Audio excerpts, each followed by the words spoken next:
Hello everyone, মই অনামিকাই মোৰ YouTube চেনেললৈ সকলোকে স্বাগতম জনাইছো। আজি মই বনাব লৈছো জলকীয়া আচাৰ।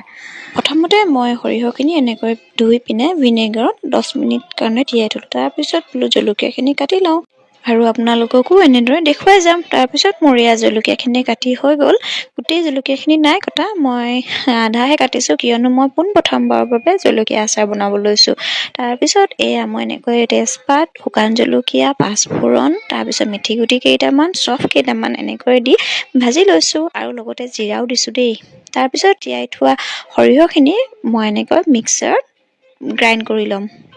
দেখিছেনে বাৰু মোৰ হৈ গ'ল গ্ৰাইণ্ড। তাৰ পিছত এইখিনি যি ড্ৰাই ৰোষ্ট কৰি লোৱা এইখিনি মছলা মই অন্য এটা মিক্সাৰ জাৰত দি এইখিনিও গ্ৰাইণ্ড কৰি ল'ম। তাৰ পিছত মই এনেদৰে মিক্স কৰি দিম। তাৰ পিছত চাব দেই, সেয়া দেখিছেনে বাৰু।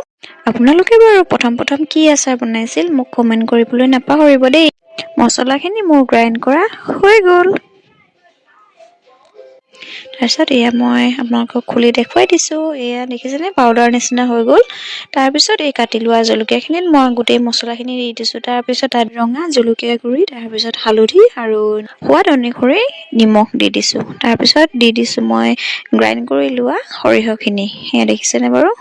এনেকৈ অকণমান দেৰি থৈ দিম। তাৰপিছত অন্য এখন কেৰাহীত মই এনেকৈ মিঠাতেল অকণমান, তাৰপিছত কালজিৰা অকণমান দি এনেদৰে কাটি লোৱা জলকীয়া গুড়িখিনিৰ ওপৰত লাহে লাহে দি দিম।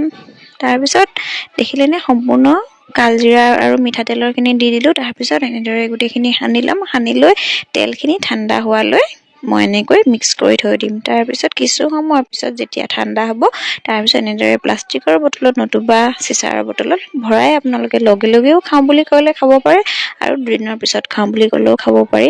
মোৰ ৰঙা জলকীয়া ৰেডি। আপোনালোকে ইচ্ছা কৰিলে তাত আৰু অকণমান মিঠাতেল দি ল'ব।